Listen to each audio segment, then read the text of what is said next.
Throughout church history, various groups have had different views on sex. Some groups have even gone as far as to say that sex, in and of itself, in or outside of marriage, is a sin. But this view is really not a biblical view. You see, God, the Bible says, is the author of our nature. He gave us all of the passions and desires of our body. He gave us an appetite for food, and He gave us the means of gratifying that appetite in a lawful manner. God also gave us a type of physical appetite for sex. And He gave us the means of gratification within marriage, a loving relationship between a male and a female in marriage. And so the view that says sex in and of itself is sinful is really a false teaching. You see, in the beginning, when God created everything, He looked upon it and said, "It is good." That means that everything that God designed, everything that God created was good in and of itself, the way He intended it to be. That would include the physical appetites and desires that He gave us naturally. Harris Reedhead said, "When God made us, He gave us many different appetites. But God looked at the being He made and to whom He had given all these appetites and urges and said, 'It is good.'" God intended for mankind to populate the world, and He designed us and created us in such a way as to make that possible. God said in Genesis chapter 1 to Adam and Eve, "Be fruitful and multiply." You see, sex, with its physical passions and desires, was God's idea and creation. Sex is natural and normal. It's part of His intelligent design. You see, God designed the bodies of a male and a female for union. Certainly the devil did not design the functions of our human body. And so sex is God's idea, God's intention. It's natural, it's normal, and it's certainly not of the devil. Augustinianism, in accordance with Gnosticism, believes that our flesh itself is sinful. More specifically, Augustinianism says that the physical desires and passions of the body, or the concupiscence of the flesh, itself is sinful, that it's a curse of the original sin of Adam. Augustinianism says that all physical passion in sex is sinful, that we're born sinful because we're born as a result of physical passion, and that we inherit original sin because we inherit these sexual desires from Adam and Eve. So Augustinianism teaches that God punished all of mankind on account of Adam's sin with sin, the sin of sexual desire. Augustine said, "Sensual lust belongs to the nature of brutes, but is a punishment in man." He said that sexual desire was a disease, a wound inflicted on nature through the treacherous counsel given by the devil, a vice of nature, a deformity, an evil that comes from the depravity of our nature, which is vitiated by sin. He taught that no man was born sinless because no man is now born without concupiscence. And he said that all descending from his, or Adam's, stock are infected with the occult disease of his carnal concupiscence. And he said, the guilt of concupiscence is forgiven through infant baptism. On the other hand, Augustine taught that Christ alone was born without sin because Christ alone was born without sex and all of the physical passions that are involved because Christ was born of a virgin. Augustine said, the virgin conceived without that sensual passion, on which account he, Jesus, alone was born without sin, when he condescended to be born in the flesh. Let's do an internal critique using Augustine's own presuppositions. Let's suppose, for the sake of argument, that Augustine is right, and that 1. Sexual desire is original sin, or a sinful nature inherited from Adam. And 2, that Jesus was born without original sin or without a sinful nature because he was born of a virgin. The Bible says that 1, Jesus was made in all things likened unto his brethren. And 2, Jesus was tempted in all points, yet without sin. Well, if Jesus was made in all things likened unto his brethren, he had the same human nature that we have. And if Jesus was tempted in all points like we are, that would mean that Jesus was tempted sexually.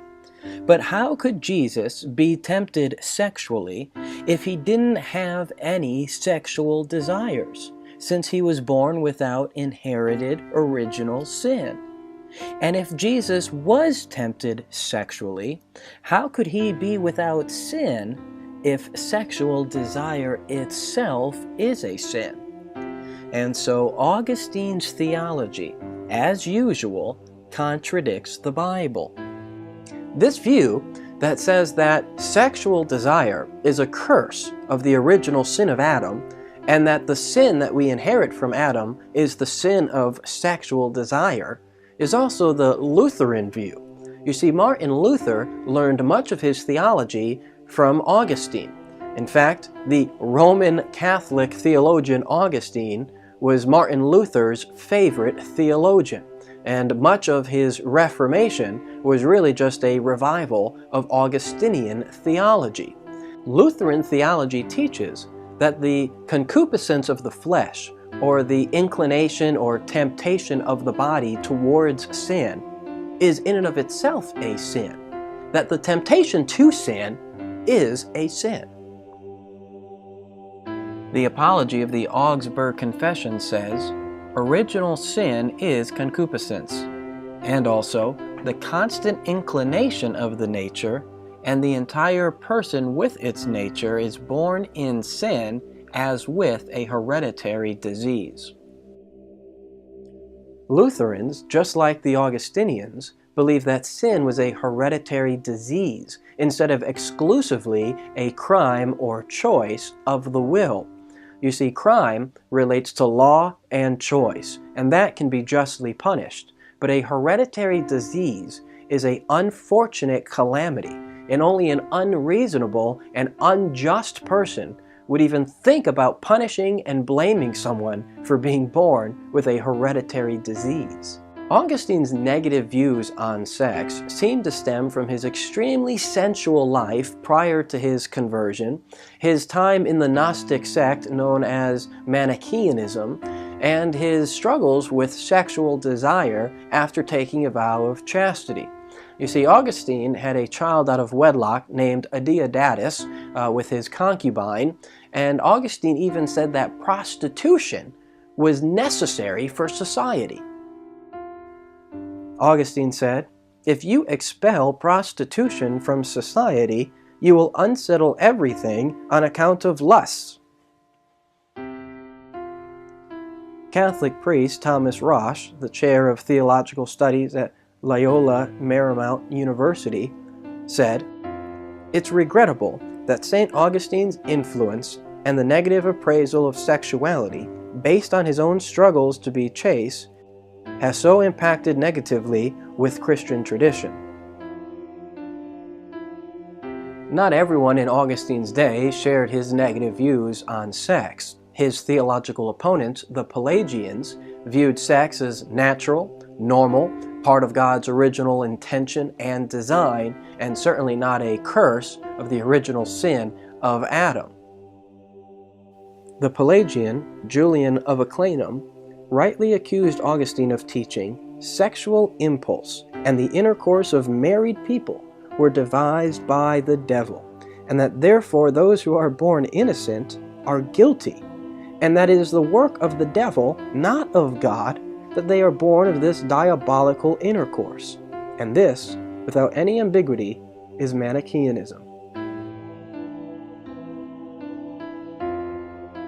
Albert Henry Newman said, Augustine, the greatest of the Latin fathers, was for many years connected with the Manichaeans, and his modes of thought were greatly affected by this experience. Harnack said, we have, finally, in Augustine's doctrine of sin, a strong Manichaean and Gnostic element, for Augustine never wholly surmounted Manichaeanism.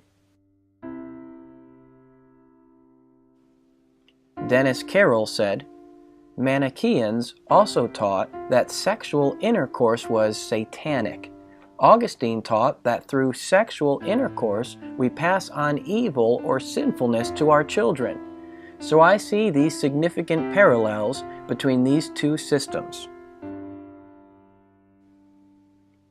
Harnack said, the most remarkable feature in the sexual sphere was, in his, Augustine's view, the involuntariness of the impulse. But instead of inferring that it could not therefore be sinful, and this should have been the inference in keeping with the principle omni peccatum ex voluntate, he rather concludes that there is a sin which belongs to nature, namely, to natural vitiate, and not to the sphere of the will. He accordingly perceives a sin rooted in nature, of course in the form which it has assumed, a sin that propagates itself with our nature. It would be easy now to prove that in thinking of inherited sin, he always has chiefly in view this very sin, the lust of procreation. And Augustine imagined paradisiacal marriages in which children were begotten without lust, or as Julian says jestingly, were to be shaken from the trees. All that he here maintains had been long ago held by Marcion and the Gnostics. One would have, in fact, to be a very rough being not to be able, and that without Manichaeanism, to sympathize with his feelings. But to yield to it as far as Augustine did, without rejecting marriage in consequence, could only happen at a time when doctrines were as confused as in the 5th century. Alfred T. Overstreet said, Augustine's doctrine of sin, with his belief in the inherent sinfulness of the physical constitution, is wholly Manichaean. His idea that sin is propagated through the marriage union, that sexual desire is sin, and that sexual lust in procreation transmits sin, is also Manichaean. Augustine built his doctrine of original sin upon this premise, that sexual lust in procreation transmits sin. Julian of Eclanum refuted this error of Gnosticism in Augustine's theology by saying this: the sexual impulse, that is, the virility itself, without which there can be no intercourse, is ordained by God. While Adam and Eve realized that they were naked after they sinned, when their eyes had been opened, that does not mean, as Augustine thought, that they did not have any physical or sexual attraction one for another before they sinned. It simply means that in their former state of ignorance, their nakedness did not have any moral connotations to it like it did now.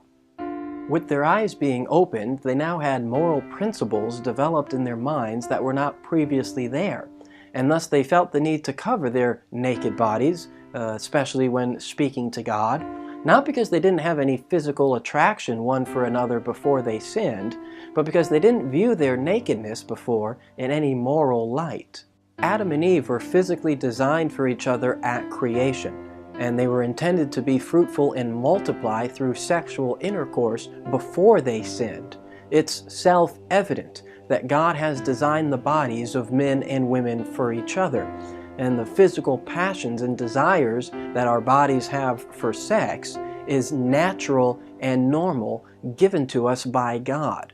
If a husband and a wife committed to each other in marriage engage in normal sexual relationships one with another, then they're not sinning.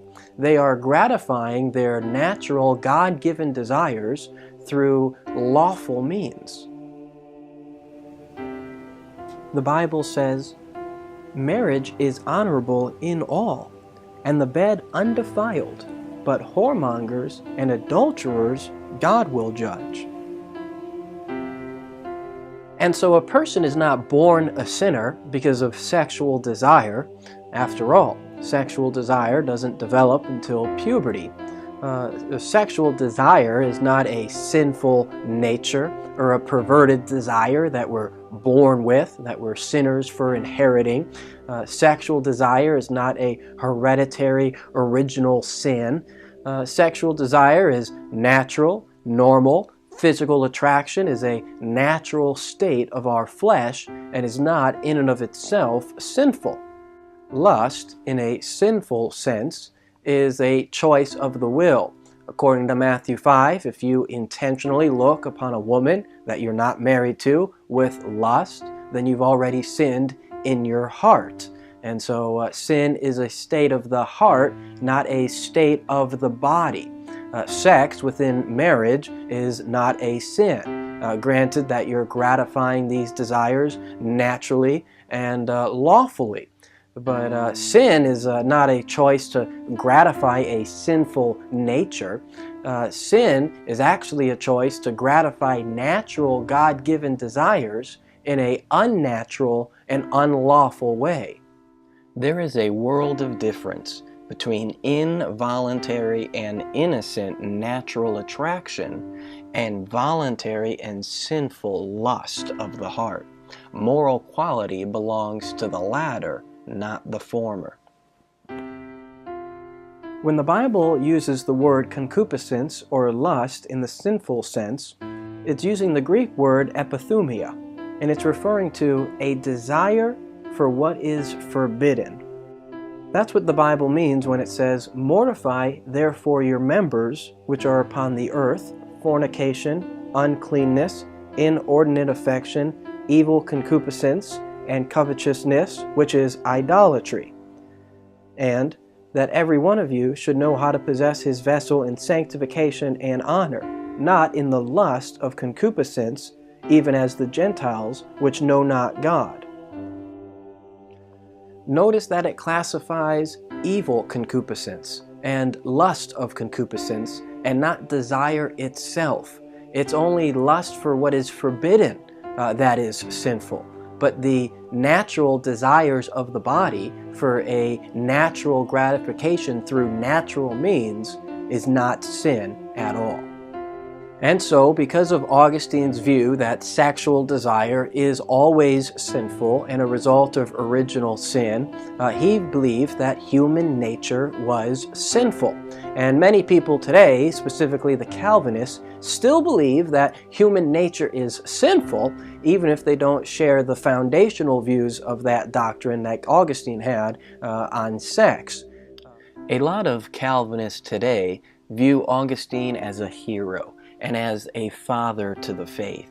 They say that they hold to Augustine's doctrine of original sin and say that if you don't believe in inherited sin or Augustinianism, then you're a heretical Pelagian. But many of them don't even know what the original doctrine of original sin teaches, as Augustine taught, that the involuntary sexual desire of the body was in and of itself sinful, and that all sex is therefore sinful even in marriage. Certainly, the Pelagians were right for rejecting Augustine's doctrine of original sin. If you don't believe that sexual desire or natural attraction is the curse of Adam's original sin, then you do not truly believe in the historic doctrine of original sin. If you believe sexual desire is natural and given by God, you agree with the Pelagians in their doctrine and you reject Augustine's doctrine of original sin. Augustine would label many modern Calvinists as Pelagians, as many of them do not believe that involuntary natural sexual attraction is a sin of nature inherited from Adam. And for those Calvinists who do agree with Augustine on this, they don't realize that their doctrine is Gnostic in origin. I once called into a Calvinist radio show that was talking about how sinful our nature was, and I asked them, is human nature sinful? And they said, yes. And I said, is homosexuality a sin? And they said, yes. And then I said, is homosexuality human nature? And they said, no. And I pointed out this is a contradiction within their system. If human nature itself is sinful and homosexuality is a sin, then how is it that Romans chapter 1 says that homosexuality is against nature, or against our nature, as it's against the design and proper function of the human body? Obviously, if homosexuality is against our nature, as given to us by God, then it's certainly clear that the nature God gives us when He forms us and creates us in the womb is certainly not a sinful nature. Rather than the idea that sin is natural or that we have a sinful nature, the Bible speaks of sin as being unnatural. For example, fornication, homosexuality, bestiality, pedophilia.